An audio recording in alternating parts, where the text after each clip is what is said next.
Kamala Harris named Minnesota Governor Tim Walz as her running mate.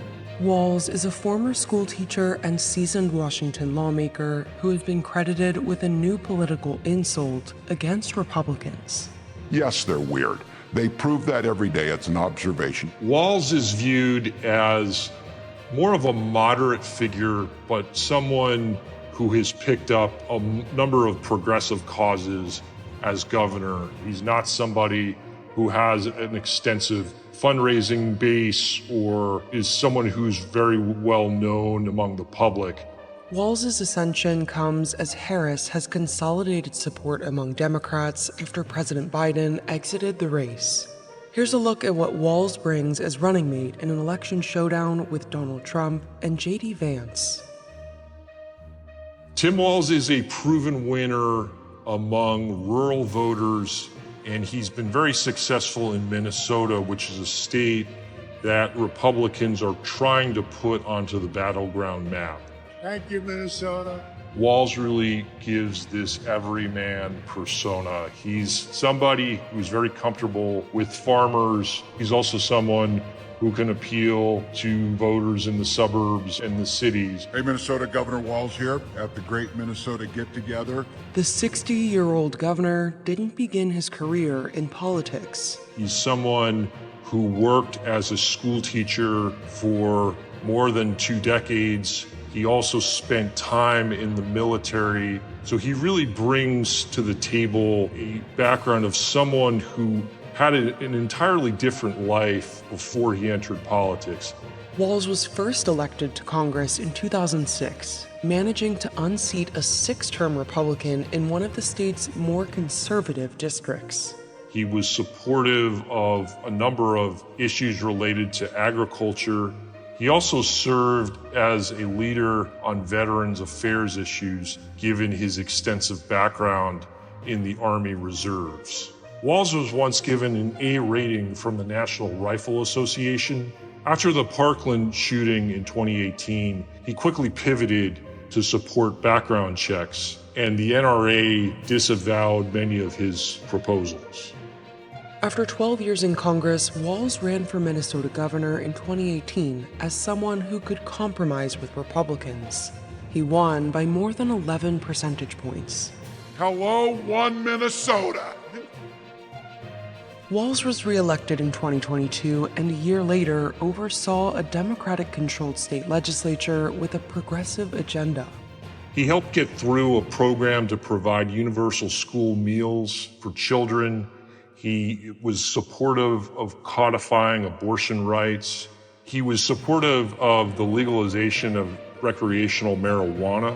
He was viewed as somebody who was very progressive on climate change, the environment, and also in promoting infrastructure spending. Walz was criticized for his handling of the civic unrest following the murder of George Floyd by a police officer in Minneapolis in 2020.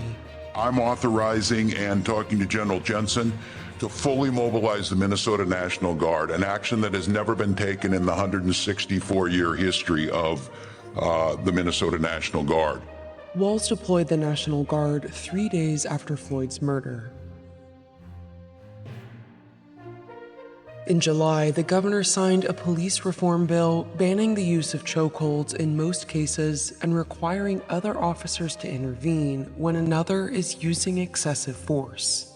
In the aftermath of George Floyd's murder, he faced some criticism that he did not act quickly enough to quell some of the violence that we saw on the streets of the city. There was criticism that he didn't quickly bring in the National Guard to restore order. In recent weeks, Walz has repeatedly used one word to describe Trump and his running mate, J.D. Vance. Yeah, they're weird, and I am not changing that. I see Donald Trump talking about the wonderful Hannibal Lecter or whatever weird thing he's on tonight. That is weird behavior. And it seems to have caught on. By the way, don't you find some of their stuff to just be plain weird? In the lead up to his selection as Harris's running mate, he really showed a penchant for being the attack dog. namely his appearances on some of the Sunday shows, some of the cable TV hits that he did attacking J.D. Vance. People like J.D. Vance know nothing about small-town America. Although no Republican presidential candidate has won over Minnesota voters since Richard Nixon, the Trump campaign wants to compete there. Minnesota is a state that Democrats really can't lose. Trump got very close in 2016 and has since then always tried to put the state into play. He and Vance have made appearances recently in the state, and they view it as a place where they could perhaps cut into the Democratic battleground map. The Harris-Walz ticket and its platform will take center stage in Chicago during the week of August 19th, when the Democratic National Convention convenes to cement their nominations. Walz helps neutralize J.D. Vance's appeal to rural voters, especially those voters in the Midwest, some of the states that will help determine the election. We expect Walz to give an address at the Democratic National Convention.